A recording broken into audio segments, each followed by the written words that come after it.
प्यारे दोस्तों, ज्ञान गांव चैनल पर आप सभी का हार्दिक स्वागत है। कहानी की श्रृंखला में आइए एक और कहानी सुनते हैं। आज की कहानी मुंशी प्रेमचंद जी द्वारा लिखित बहुत ही श्रेष्ठ कहानी नमक का दरोगा। तो आइए सुनते हैं कहानी नमक का दरोगा। जब नमक का नया विभाग बना और ईश्वर प्रदत्त वस्तु के व्यवहार करने का निषेध हो गया तो लोग चोरी छिपे इसका व्यापार करने लगे। अनेक प्रकार के छल प्रपंचों का सूत्रपात हुआ। कोई घूस से काम निकालता था, कोई चालाकी से। अधिकारियों के पवाड़ा थे। पटवारगिरी का सर्वसम्मानित पद छोड़कर लोग इस विभाग की बरकंदाजी करते थे। इसके दरोगा पद के लिए तो वकीलों की भी जी लग जाता था। यह वह समय था जब अंग्रेजी शिक्षा और ईसाई मत को लोग एक ही वस्तु समझते थे। फारसी का प्राबल्य था। प्रेम की कथाएं और श्रृंगार रस के काव्य पढ़कर फारसीदां लोग सर्वोच्च पदों पर नियुक्त हो जाया करते थे। मुंशी वंशीधर भी जुलेखा की विरह कथा समाप्त करके सीरी और फरहाद के प्रेम वृत्तांत को, नल और नील की लड़ाई और अमेरिका के आविष्कार से अधिक महत्व की बातें समझते हुए रोजगार की खोज में निकले। उनके पिता एक अनुभवी पुरुष थे। समझाने लगे, बेटा, घर की दुर्दशा देख रहे हो। ऋण के बोझ से दबे हुए हैं। लड़कियां हैं, वे घास फूस की तरह बढ़ती चली जाती हैं। मैं कगारे पर का वृक्ष हो रहा हूँ, न मालूम कब गिर पड़ूं। अब तुम ही घर के मालिक मुख्तार हो। नौकरी में ओहदे की ओर ध्यान मत देना, यह तो पीर का मजार है। निगाह चढ़ावे और चादर पर रखनी चाहिए। ऐसा काम ढूंढना जहाँ कुछ ऊपरी आय हो। मासिक वेतन तो पूर्णमासी का चांद है जो एक दिन दिखाई देता है और घटते घटते लुप्त हो जाता है। ऊपरी आय बहता हुआ स्रोत है जिससे सदैव प्यास बुझती है। वेतन मनुष्य देता है, इसी से उसमें वृद्धि नहीं होती। ऊपरी आमदनी ईश्वर देता है, इसी से उसकी बरकत होती है। तुम स्वयं विद्वान हो, तुम्हें क्या समझाऊं। इस विषय में विवेक की बड़ी आवश्यकता है। मनुष्य को देखो, उसकी आवश्यकता को देखो और अवसर को देखो। उसके उपरांत जो उचित समझो करो।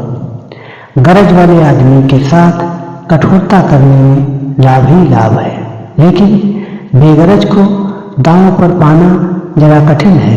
इन बातों को निगाह में बांध लो। यह मेरी जन्म भर की कमाई है। इस उपदेश के बाद पिताजी ने आशीर्वाद दिया। वंशीधर आज्ञाकारी पुत्र थे। ये बातें ध्यान से सुनी और तब घर से चल खड़े हुई। इस विस्तृत संसार में उनके लिए धैर्य, अपना मित्र, बुद्धि अपनी पथ प्रदर्शक और आत्मावलंबन ही अपना सहायक था। लेकिन अच्छे शकुन से चले थे। जाते ही जाते नमक विभाग के दारोगा पद पर प्रतिष्ठित हो गए। वेतन अच्छा और ऊपरी आय का तो ठिकाना ही न था। वृद्ध मुंशी जी को सुख संवाद मिला तो फूले न समाये। महाजन कुछ नरम पड़े। कलवार की आशालता लहलहाई। पड़ोसियों के हृदय में सूल उठने लगे। जाड़े के दिन थे, रात का समय। नमक के सिपाही चौकीदार नशे में मस्त थे। मुंशी वंशीधर को यहाँ आए अभी 6 महीनों से अधिक न हुए थे, लेकिन इस थोड़े ही समय में ही उन्होंने अपनी कार्यकुशलता और उत्तम आचार से अफसरों को मोहित कर लिया था। अफसर लोग उन पर बहुत विश्वास करने लगे। नमक के दफ्तर से 1 मील पूर्व की ओर जमुना बहती थी। उस पर नावों का एक पुल बना हुआ था। दारोगा जी किवाड़ बंद किए मीठी नींद सो रहे थे। अचानक आंख खुली तो नदी के प्रवाह की जगह गाड़ियों की गड़गड़ाहट तथा मल्लाहों का कोलाहल सुनाई दिया। उठ बैठे, इतनी रात गए, गाड़ियां क्यों नदी के पार जाती हैं? अवश्य कुछ न कुछ गोलमाल है। तर्क ने भ्रम को पुष्ट किया।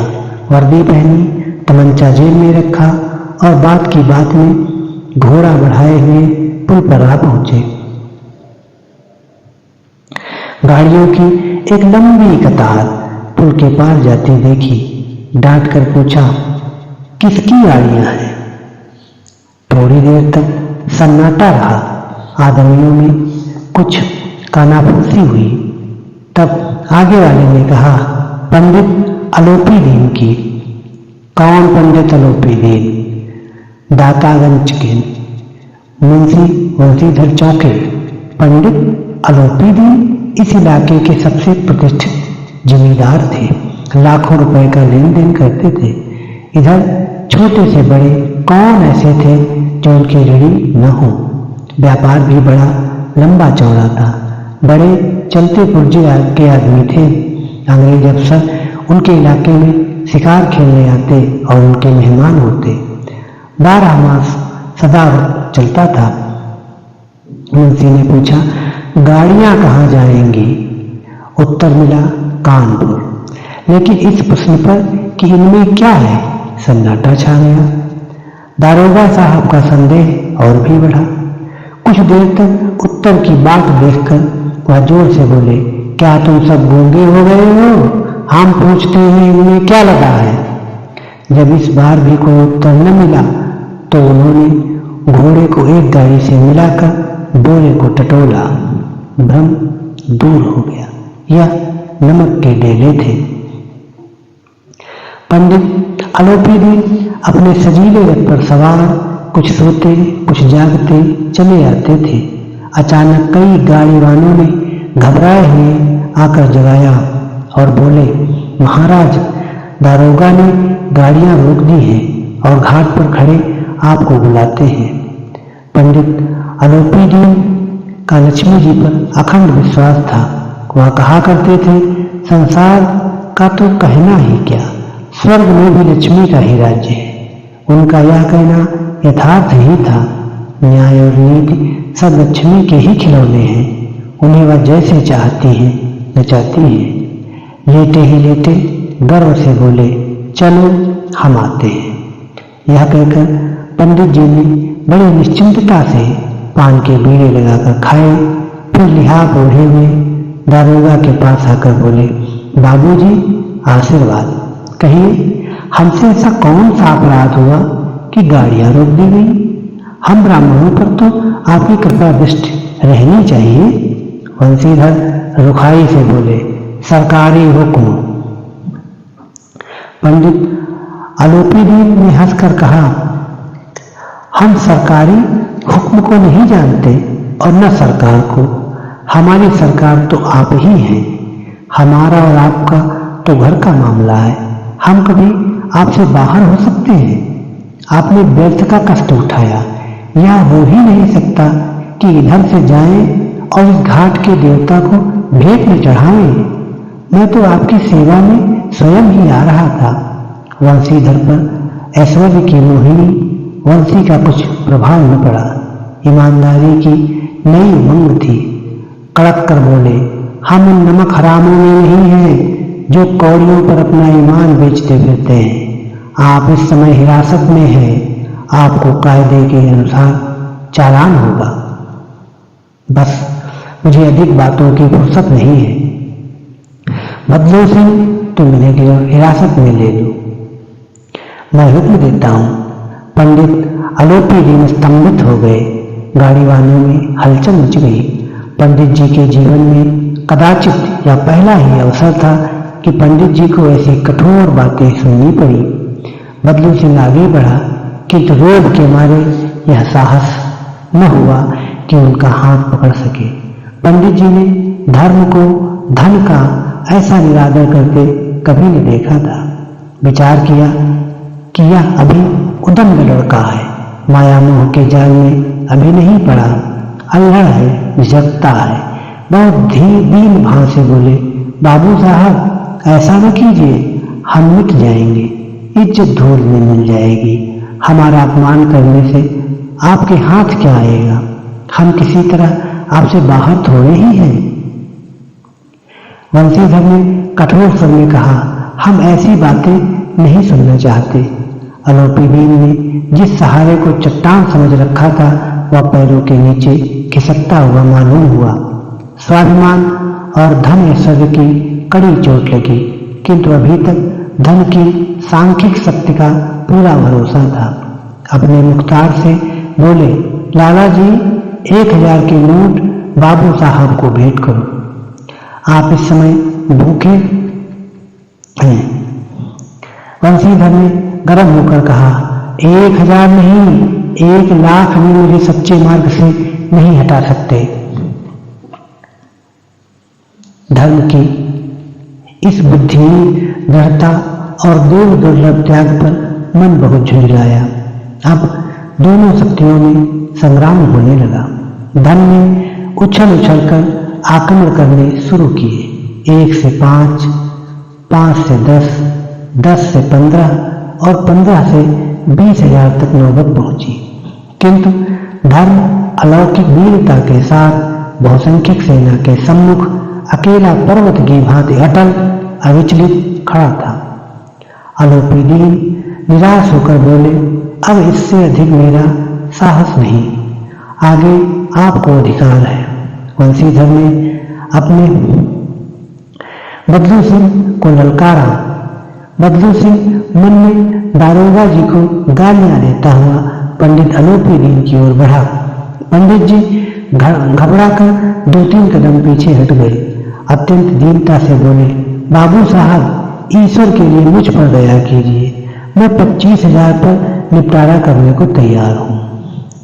असंभव बात है, 30,000 पर किसी तरह भी संभव नहीं। क्या 40,000 पर भी नहीं? 40,000 नहीं, 40 लाख पर भी असंभव है। बदलो सिंह, इस आदमी को हिरासत में ले लो। अब मैं एक भी शब्द नहीं सुनना चाहता। धर्म ने धन को पैरों तले कुचल डाला।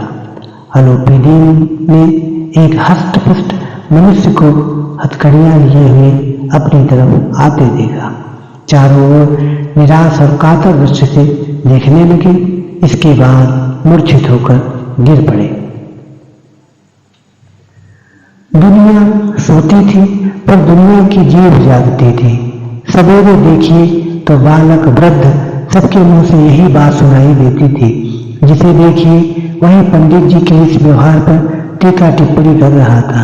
निंदा की बौछारें हो रही थी, मानो संसार से अब पापी का पाप कट गया।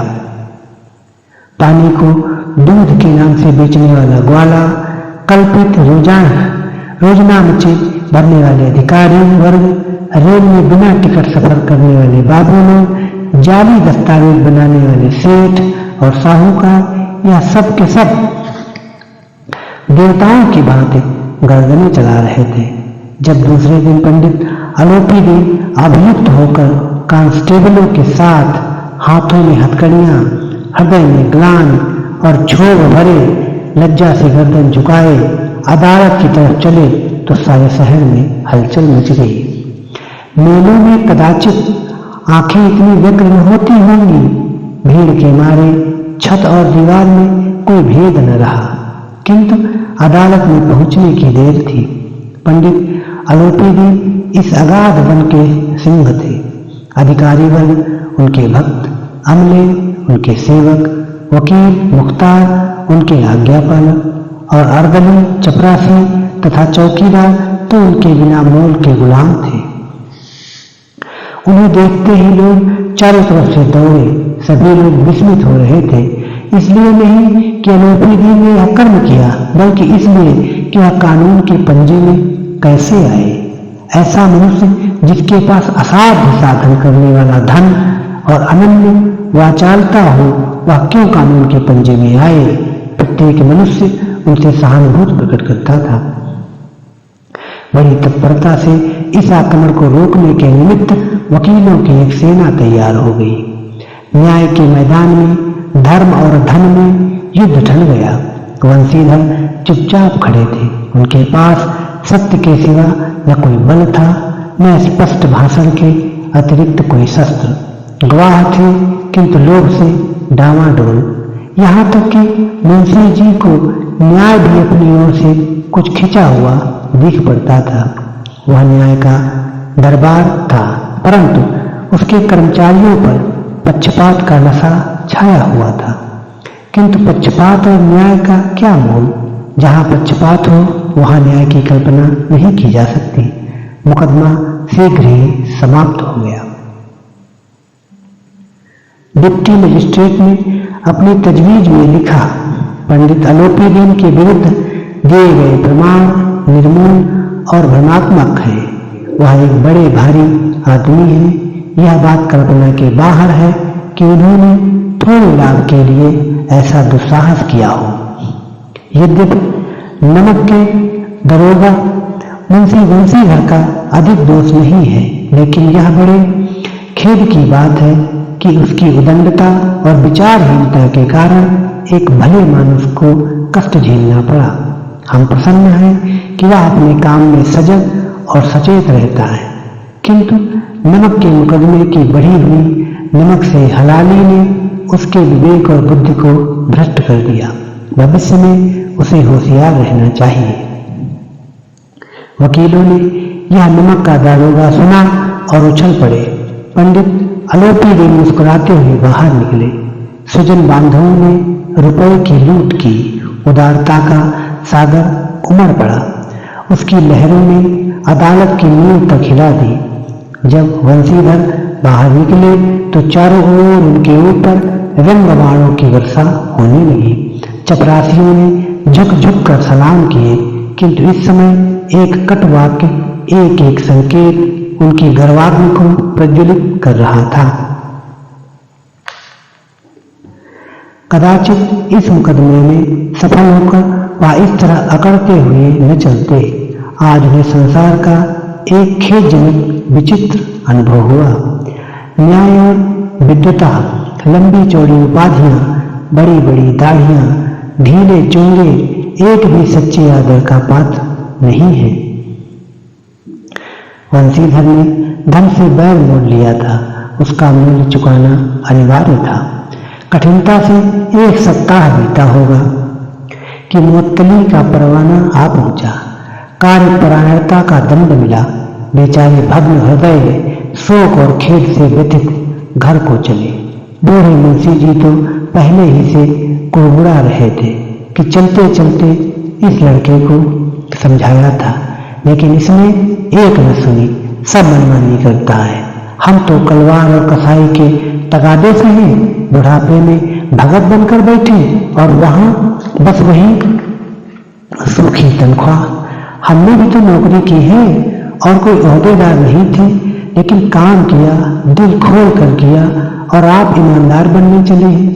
घर में चाहे अंधेरा हो, मस्जिद में अवश्य दिया जलाएंगे। खेद ऐसी समझ पर है, पढ़ना लिखना सब अकारक गया।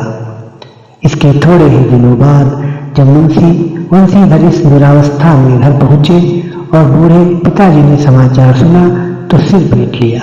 बोले, जी चाहता है कि तुम्हारा और अपना सिर फोड़ लो। बहुत देर तक पछता पछता कर हाथ मलते रहे। क्रोध में कुछ कठोर बातें भी कही और यदि वंशीधर वहां से टल न जाते तो अवश्य ही यह क्रोध विकट रूप धारण करता। वृद्ध माता को भी दुख हुआ। जगन्नाथ और रामेश्वर यात्रा की कामनाएं मिट्टी में गिर गई। पत्नी ने कई दिनों तक सीधे मुंह बात तक नहीं की। इसी प्रकार एक सप्ताह बीत गया। संध्या का समय था। बूढ़े मुंशी जी बैठे बैठे राम नाम की माला जप रहे थे। इसी समय उनके द्वार पर सजा हुआ रथ आकर रुका। हरे और गुलाबी पर्दे, पछैये बैलों की जोड़ी, उनकी गर्दन में नीले धागे, सींग पीतल से जड़ी हुई, कई नौकर लाठियां कंधों पर रखे साथ में थे। मुंशी जी अगवानी को दौड़े, देखा तो पंडित आलोपी दीन है। झुककर दंडवत की और लल्ले चप्पू की बातें करने लगे। हमारा भाग्य उदय हुआ जो आपके चरण इस द्वार पर आए। आप हमारे पूज्य देवता हैं। आपको कौन सा मुंह दिखावे? मुंह में तो कालिख लगी हुई है, किंतु क्या करे, लड़का अभागा कपूत है। नहीं तो आपसे क्या मुंह छिपाना पड़ता। ईश्वर निसंतान चाहे रखे, पर ऐसी संतान न दे। आलोपी दीन ने कहा, नहीं भाई साहब, ऐसा ना कहिए। मुंशी जी ने चकित होकर कहा, ऐसी संतान को और क्या कहूँ। आलोपी दीन ने वात्सल्यपूर्ण स्वर में कहा, कुलतिलक और पुरुषों की कीर्ति उज्ज्वल करने वाले संसार में ऐसे कितने धर्मपरायण मनुष्य हैं जो धर्म पर अपना सब कुछ अर्पण कर सके।